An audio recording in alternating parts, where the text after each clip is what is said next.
So, if somebody is self-correcting, do you feel bad, or do you feel that okay, somebody is doing, because you might face anger, you might feel angry, but do you also feel better when the person is See, changing his thought? you can see the sincerity in the person. When you can see whether it is coming out of uh, recklessness, or it is coming out of some genuine mistake. Yeah. So people who are sincere, yeah, I mean, initially they'll have a little bit slight problems, right? They'll fumble a little bit, but slowly they'll quickly be able to come to a point wherein they are not misgendering you. I feel angry with people who that I mean, this person is not putting any effort. Your this is absolute recklessness. That is where I feel angry. When you know that you are being taken for granted, that is when I feel angry. So Yeah. now that you are in Bangalore, there must be like all educated people here. So Bangalore must be very easy for you, no? I don't know. Again, the idea of education. I'll give you a small example, a small incident.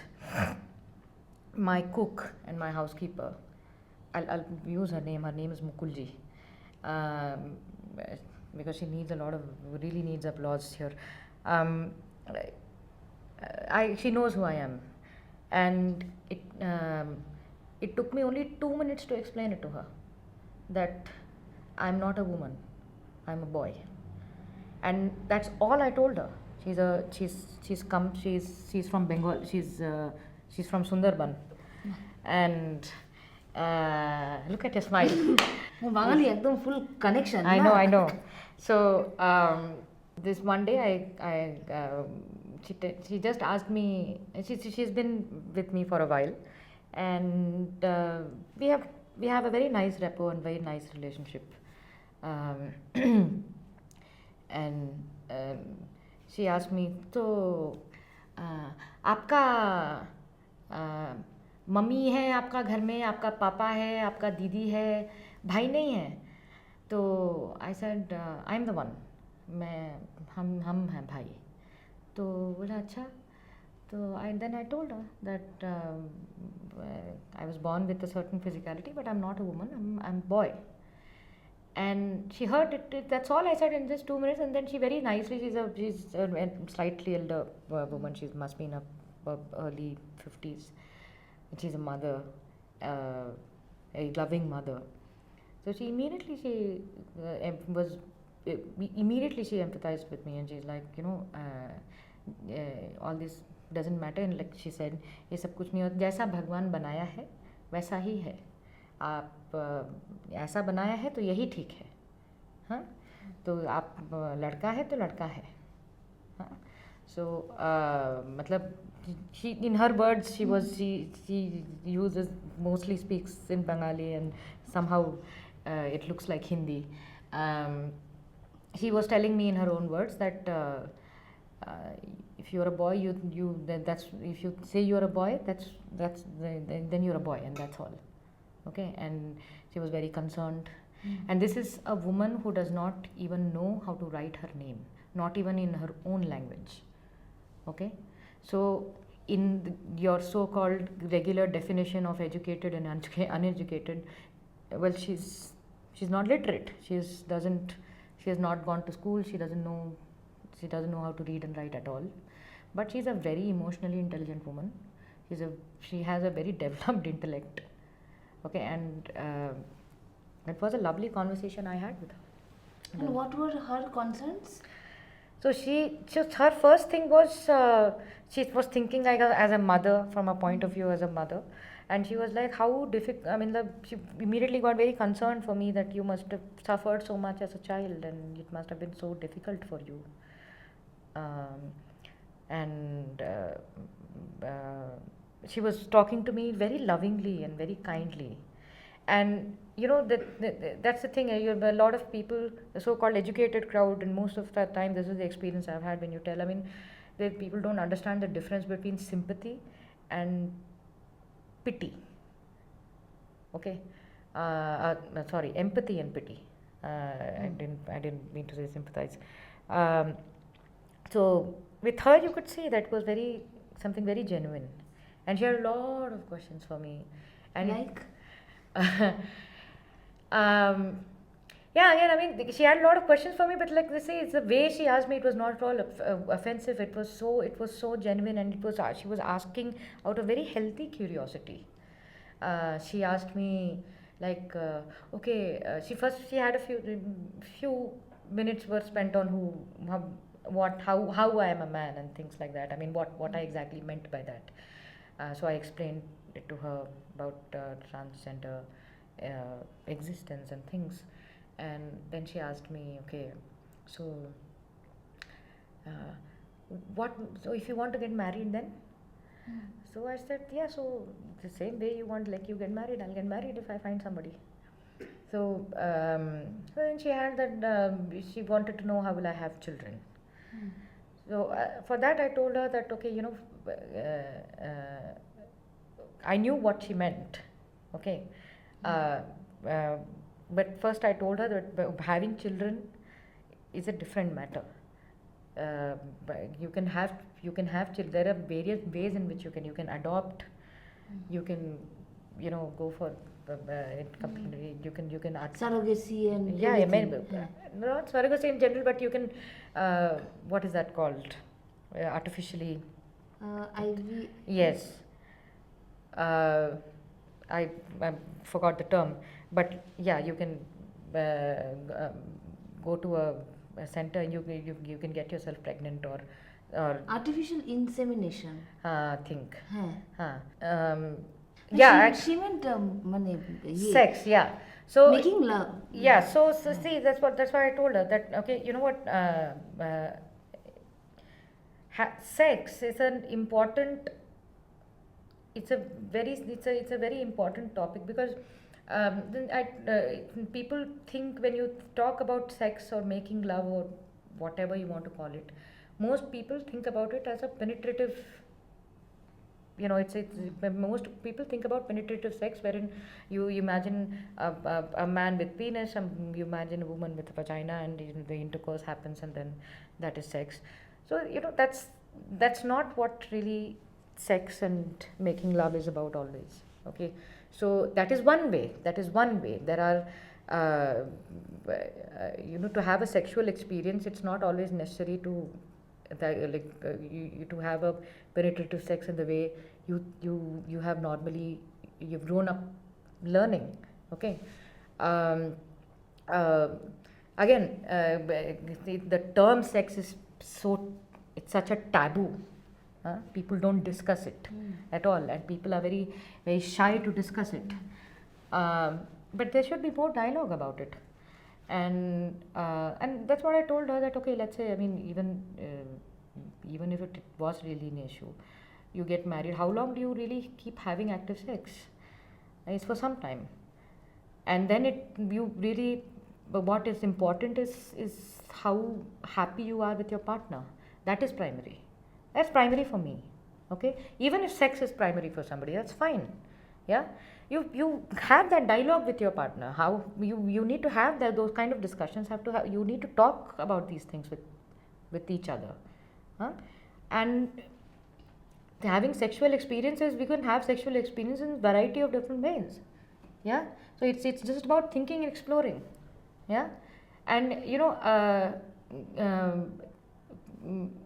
a lot of things, like a dildo is given a tag of, oh, a sex toy, and immediately if somebody tells you that I have a dildo, and you people all go gossiping, oh my god, he has a dildo, man, and stuff like that. But for a these are the things which are this is very cisgendered hetero tags that are given to things. A dildo might be a very silly sex toy for you, it might be a very important accessory for a transgender person. Okay, so stigma, I mean, that these, you should not be stigmatizing these things. And of course, availability and accessibility of these things in India is way beyond, very difficult. And even if you uh, tend to get it, uh, somebody tries to get it from outside, people are given a very tough time at the airports. Most of the time it is not cleared. Yeah, so more dialogue should happen about sex. More dialogue should happen about these matters. And these are things one must have a dialogue about. You want to stigmatize something, stigmatize hatred. You want to stigmatize something, stigmatize discrimination. You want to stigmatize something, stigmatize abuse. Why stigmatize? Why put a stigma to sex? I mean, isn't that a very important need for a human being? Isn't that a very important aspect to somebody's existence? Huh? So just just because somebody doesn't have a penis doesn't mean that a person cannot function as a man. A body part does not tell you who you are. Again, that brings back to the original this thing, the body part does not tell you who you are. And these are also the questions when, see, as people, as transgender people, and even homosexuality, even if people tend to get attracted to you, these are things which go on in their head also. I mean, they are not physically, they feel that, okay, the relationship will not be very physically satisfying enough. These things are not true. Have a dialogue, experience and see. You need to rethink about sex. People need to rethink about the whole idea of making love. You might be having a problem using the term sex. You might be thinking, because we grow up listening to sex is wrong. Sex is wrong, right? So why? It's just no. Anyway, so so these are things we spoke about, and she was very, and I was very happy talking to her, because the way she would react to these things, I was very amazed at her intellect and intelligence in these matters. And she herself said, yeah, that's true. There are so many men who, I mean, who very crass, very clearly she said, कितना लोग होता है, उसका इतना छोटा सा होता है, उठता नहीं है, हाँ, तो वो लेकिन आदमी बहुत अच्छा होता है, हाँ. So this is the way she's talking to me. I said, okay, yeah, well, yes. So but these are this has been the, whatever conversation I had with her has been by far the best conversation I've had with anybody I've shared this matter about myself. I've never had such a comfortable, warm, very logical discussion about these matters. So now, Shyam, after this whole discussion with you, I want to ask you a very personal question. Please. Which bathroom do you use? I use if I'd really like, I mean, I really wish there were gender neutral bathrooms all over. Okay, it is very silly that we don't have a his her bathrooms inside our houses, but we have a his her bathroom in all, whatever you go to workplace, you go to a mall, everywhere there's always a his her bathroom. I use the female her restrooms, because I'm very this thing about I'm very scared of infections. So it's very important for me that the restroom is clean. So I prefer a cleaner restroom. But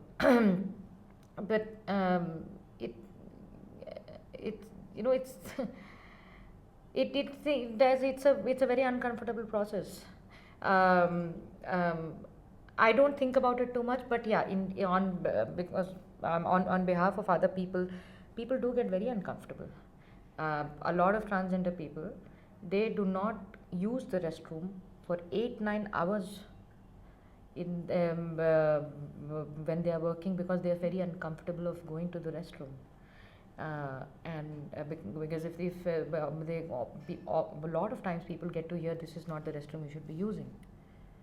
Especially people who are openly transgender, okay, or people, especially people who have, whether they are they call themselves a transgender person or not, or let's say they have had a physical sex reassignment surgery and things like that, and they are physically transitioned. If they go to a certain restroom, they'll be like, this is not the restroom you should be using, okay. That's a very common thing to hear. This restroom is a very problematic matter. But you use the I ladies' use toilet. I use the ladies' toilet. Yes. And all these, ID cards, what do you do? Because they are very important documents, no? Yes. So, Not most of my ID cards I think, but yeah, I have been. It's a longer process. I did try to change some of my ID cards. I tried to change my DL. So, uh, otherwise, all the other documents have the name that was given to me at birth, and this gender and sex that my birth certificate had. But yeah. so DL is one document that you successfully changed. Yes. So how is that process? I mean, you were given something at birth, and then you had to change. And government officials, we know no how they are. They very naughty people. So how did you manage? Yeah, see, it's a very common thing for people to hear that they went for name change, because Hi. a lot of people, especially cis women, when they married, they usually change their names and all Surname, that. So, name change is a very common process, but when you also go to an office and you say that you have to change your gender, or even if you're applying for a new license, okay, mine was a driving license. Even if you're applying for something new, if you've put your gender as something that you don't look like in the whatever is normally understood, it's a very tough process. If people in every window will look at you, will look at your face, they'll look at your chest, and they'll go back and forth a few times, and you will be asked questions like, I was asked questions like, okay, don't you think you filled up the form wrong? You put male here and son off and all that, and this is incorrectly filled. Fill it properly and get it. And in every window, I had to go through that stress of explaining that, hey, you know what, I'm not a woman, and they did not know. I mean, they suddenly they did not know what rules to follow to change the gender, and then I explained to them that it is fine, it is legal, it is not an illegal matter at all. Though there was a lot of stress, and there was a lot of humiliation that you have to face. And the thing is, I was still a little lucky that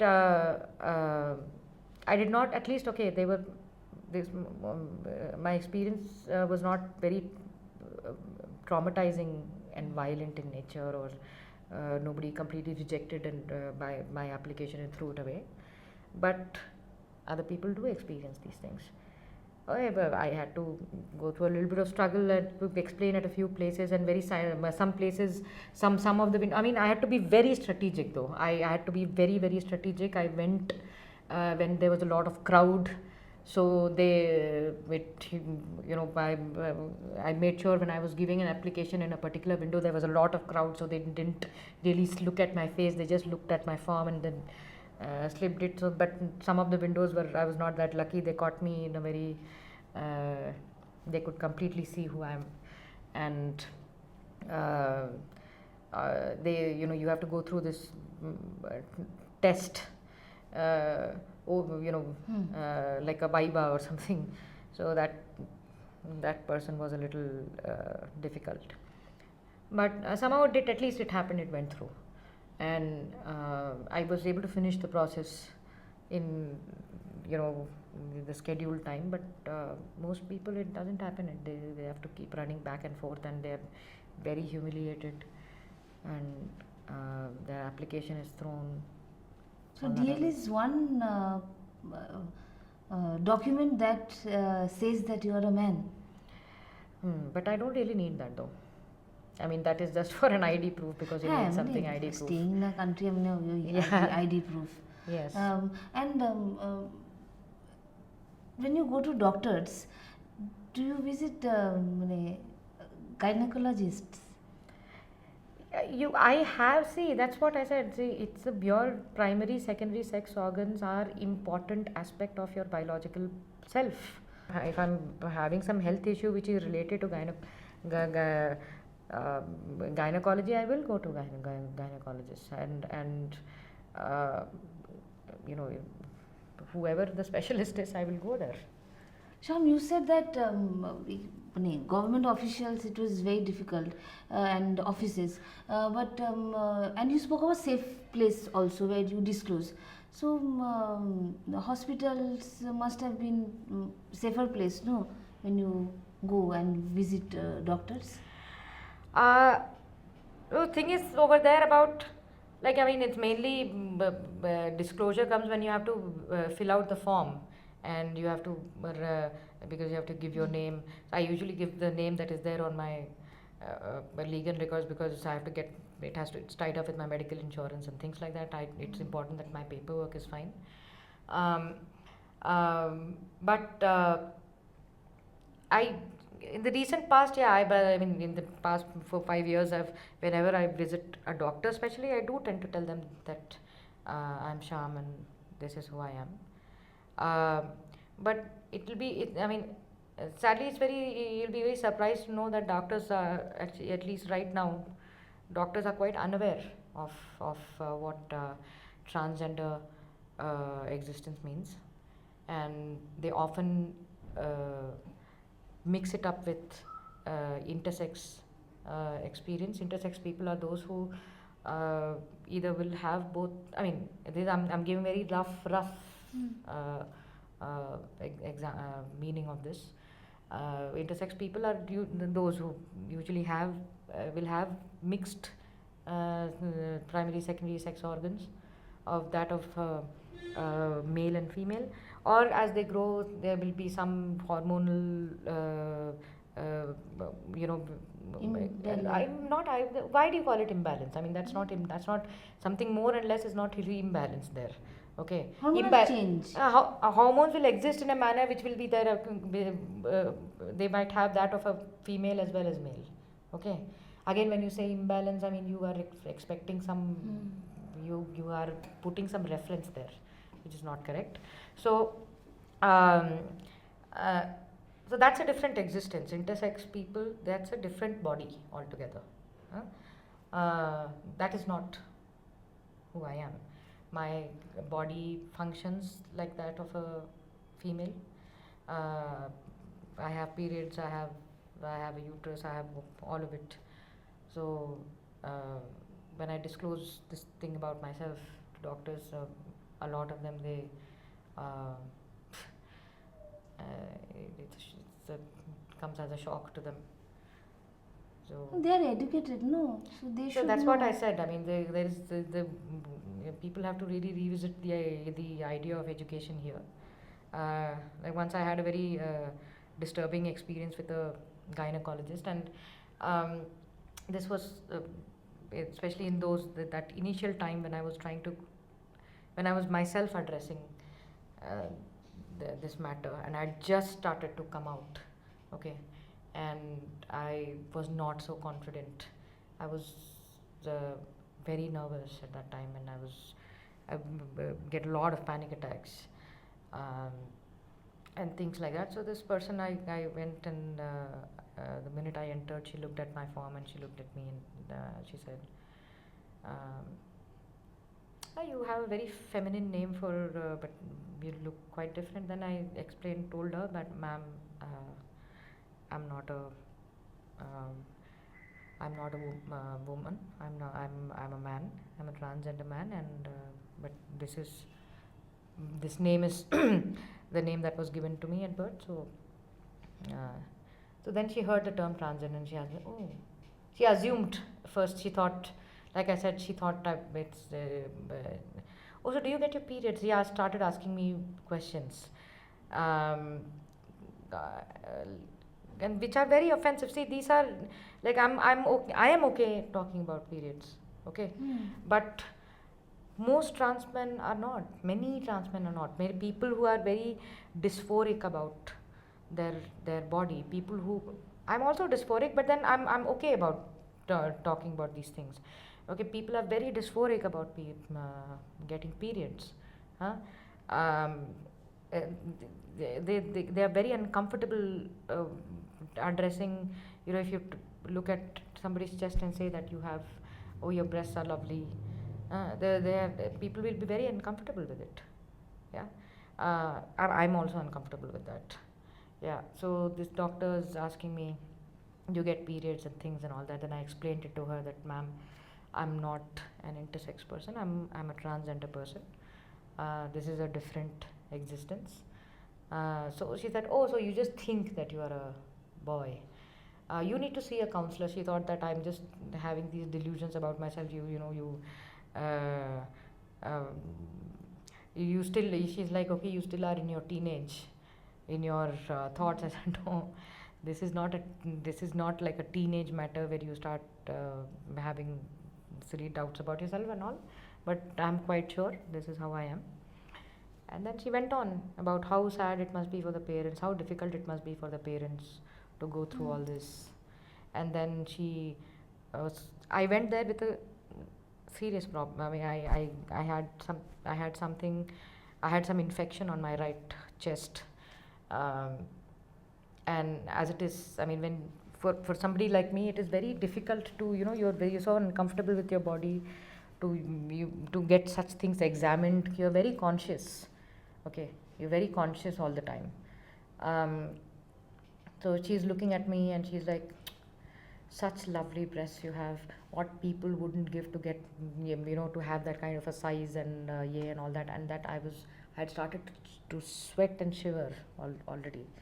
And then she went on to examine me, and she's rubbing my stomach and she's like, oh, you want to have a baby here and things. I was frozen completely, and that was that was a traumatic incident for me.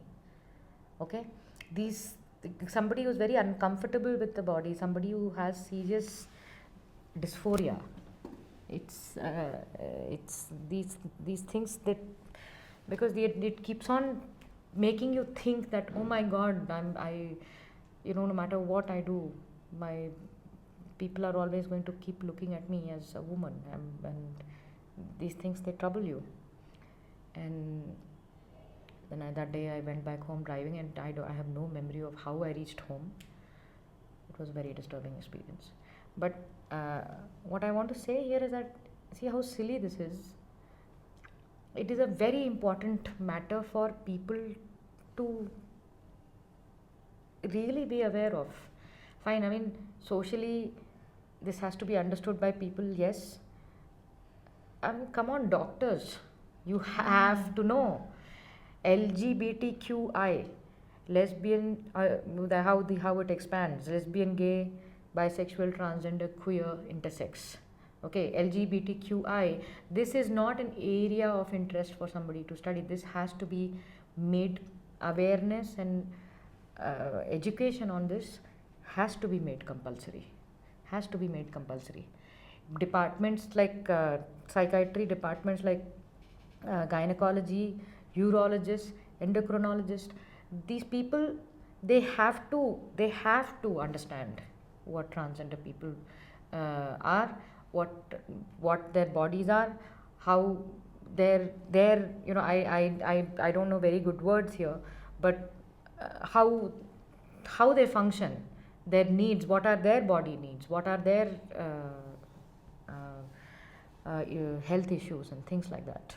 Oh, Shama, if I would have been in your place, I would have lost control of, my senses. Every day going through that, it would feel like, Yes, you do. And I think we all deserve a thank you letter from the rest of the society for not slapping the shit out of people for the kind of nonsense that we have to go through every day. so now, Sham, what will you do with you are born a certain way, you think a certain way, you function a certain way. Now, what will you do? Are you going to live the rest of your life like this? Meaning? Like with a female body and gender of a man? See, this is what I mean. This is again. These are things that an individual feels the need for. Okay, not like I explained earlier. Not everybody feels. See, this is a female body and this is a body of a woman. These things have been forced on us by the society. Okay, I am not comfortable with. I will not say. I mean, well, it's a female body. It's fine, but I'm not disrespectful about it. Yeah, it's just that I am uncomfortable about it. So what do you There do? are many people who are not uncomfortable with it. So I do plan to undergo some form of sex reassignment surgery. I mean, sex change process. Crudely, yeah, crudely. If you can, because I don't know much about it. So there are a couple of surgeries and processes like and I'm talking about only people who are uncomfortable. I mean, this is only for people who are extremely dysphoric about that, very uncomfortable with their bodies. Okay, so I am one of them. So you undergo mastectomy, which is removal of your chest, or in other words, they say they make your chest masculine. Okay, so that is one.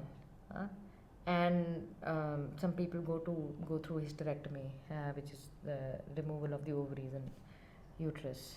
Some people, so that is one of the surgeries. There is another surgery wherein through something your penis is constructed. So there are various such surgeries. And then there is hormone replacement therapy, wherein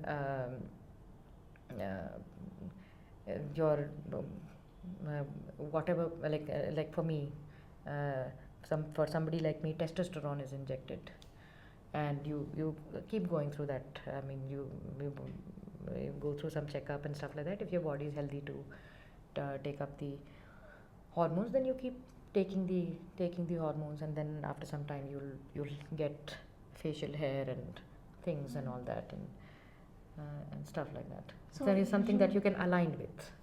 So you're planning to go through all of this or some of this? Some of this. Some of this. Yeah. And it is possible in Bangalore, India? In India, it is possible. But for this, the thing is that it is a process to get this done. You have to, like, it's not like you just approach somebody and somebody will do this. You need to. There is a huge process before this. There is a huge process. You have to undergo a psychiatric evaluation. For an operation, you have to go. Yeah, you have to undergo a psychiatric evaluation. You get a certificate that says that you are qualified to get this thing done. Yeah, so these are. But the operation is your personal thing, no? Yes, I mean, if I want to I gave birth to 3 children, so I never had to ask doctors or psychiatrists. Yeah, exactly. I wish it was that simple. and I wish that the day changes to something. We are all able to see the light of the day when we don't have to undergo. But see, the psychiatric evaluation is basically the focus of the evaluation is that okay, because you have been understood by the society, no matter what you feel from within. I have been recognized as a woman, yeah, and I have grown up being recognized as that, yeah. I have lived my life so far being recognized as something, and now when I undergo a change, my body is going to look like uh, something that I like, but it is going to look different, yeah. It is going to look like that of a man, and then so for you to adjust to that, so psychiatric evaluation, basically the main purpose is to first understand whether it is not just coming out of some stupid delusion, okay, that you definitely are sure about what you want, and it's not just about some mood swing that you're having, okay. And secondly, it is meant to help you to prepare yourself that okay, after this you're going to have a certain life, yeah, and it's going to be, might be a little difficult for some time, because you have grown up in a certain manner, looking in a certain way, and you're going to change later, okay. And there is going to be an in between period also, like when you start taking those hormones and stuff like that. It's basically like male puberty. You go through that puberty again, then it takes a little while for all this effect, everything to be physically stabilize on you, yeah. So that in between period, right, that you might face a lot of social pressure, so for you to be ready uh, mentally and emotionally and in every way, it is important to go through the cycle. That is the purpose of that psychiatric evaluation. Do you have that? Of course I do, but the thing is that it's the certificate and the terms that are written in the certification, that which is, this process is not very well understood everywhere. It is getting more and more popular nowadays, but still the mental health institutes have to go a long way, very behind in understanding the basic fundamental here. And the certification that we get, even the certificate that even I have, it has the terms gender identity disorder, okay. So which is a very very insulting, humiliating term. It's not a disorder that I have. If you're not conforming to whatever sex or what gender you were assigned at birth, you that's not a disorder. There's a body called WPATH, there's a body called DSM, and all these bodies which which the rules and regulations of which all these mental health institutes and everything must follow, okay. So that community has worked really, really hard to change these terminologies, and they have been changed. Some places it's been changed to gender dysphoria, okay, which is more acceptable, which is a more milder term. But still, a lot of mental health institutes, they are not incorporating these things. So once you get the surgery done, not you, but then if somebody wants to go back to what they were born with, then is it possible? I think it's usually most people wouldn't want to do that. That's been unheard of. But then a lot of the processes are, some of the processes are irreversible. Like if you remove your uterus, you can't pull it back again.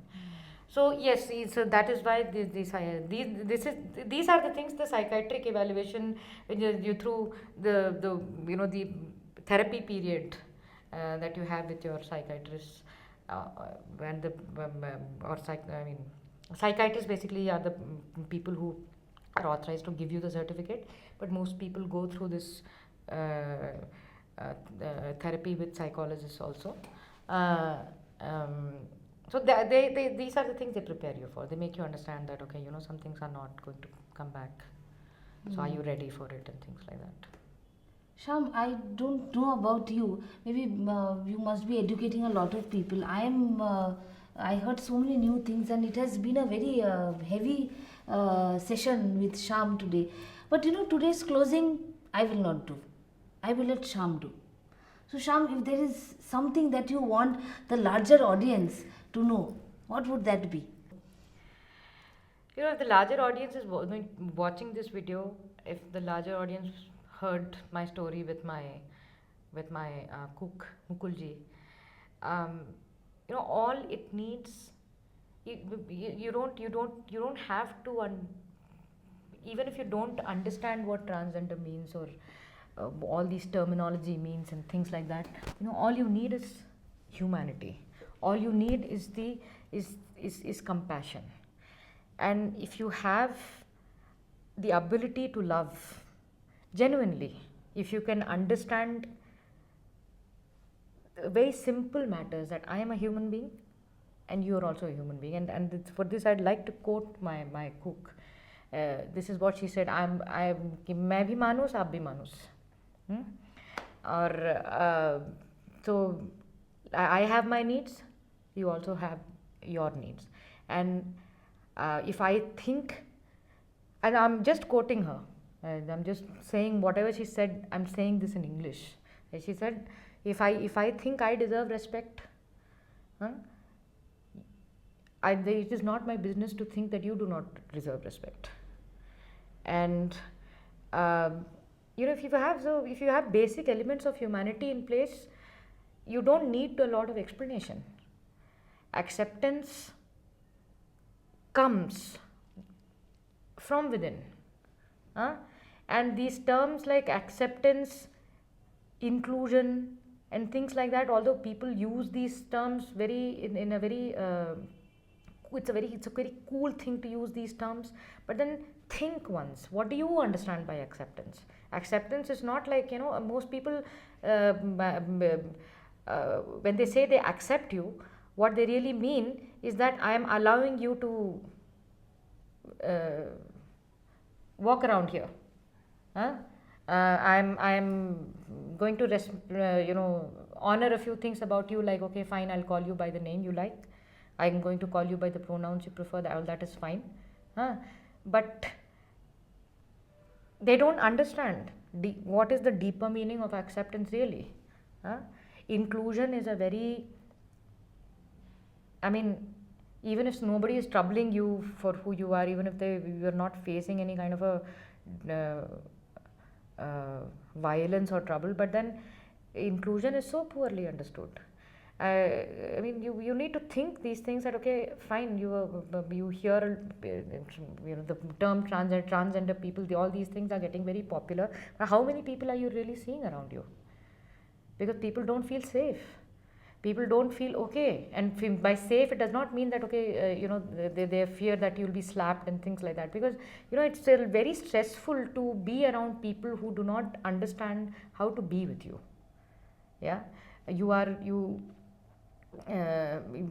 Let's say there is a group of 5 people, there is a circle of 5 people. If you're constantly talking about matters which one of them is not able to relate to at all, and this is what is happening all the time, then how do you expect? Wouldn't the person feel that, okay, why am I sitting here? Extend your support by simple matters, like if somebody posts something, no matter how silly it is, we go like it, we'll go cross post it, we'll do all such sort of things. If you have people like that around you who are posting something important, well, go ahead and give it some importance. Look at what it is. And we talk about things like depression. All these things are very cool things to talk about these days, but then you just talk about it. You don't notice when somebody around you is going through all that. Please be sensitive. And it is not, you know, you some time back you said that, you know, you were very privileged to have that these kind of parents. And, you know, this is a very okay, it's a very common thing for people to say, but these are not nice thing to say. uh, uh, yes, I will take this from another person who has shared similar life situation with me. Yeah. But from some, you know, when people, when cisgendered heterosexual people who have had the luxury of who have enjoyed the luxury of cisgendered heterosexual life, if they come out and tell you that, hey, you know what, you're very lucky. Lucky for what? Because you were not thrown out of the house, huh? And things and all that. So it doesn't, it feels very wrong. It's not for you to say. It is not for you to say. Be sensitive about these. Be sensitive about these things. And I am a man, yes, but I am a different kind of a man than a cisgendered man. Yeah. Don't assume things about me. Don't assume things about me. Don't assume things about me based on your life experiences. Yeah. There's such little, people around you will know very little about matters, issues and things, and you know, you tend to assume a lot of things about somebody like me without even thinking that it would be important to at least ask. Yeah. Don't argue with when somebody is coming and saying that, okay, this is my gender, this is who I am, this is the name I prefer, this is the pronouns I prefer. It is very, very impolite and extremely rude and very, very bad to counter argue and say that, you know, why do you think you are like this? Don't you think it is a very simple matter? Why do pronouns even matter? These are very these are very wrong things to say. And there are further a lot of things, you know, laws have to be in place and stuff and all that. People, it's important to have proper HR policies and things at workplaces. Many things. This is a very wide, but in general, at least we can just be sensitive. Be sensitive. People don't need your patronizing, and be careful. I mean, there's a very thin line between being patronizing and condescending, and somebody who's really empathizing with you. So please have that understanding. Shyam, बहुत ही की बोले heavy discussion हो गया, लेकिन ये heavy discussion के बाद एक कप चाय तो बनता है. बिल्कुल. हाँ. तो I will go and make some nice tea for Shyam, and I will see you some other day. Bye bye.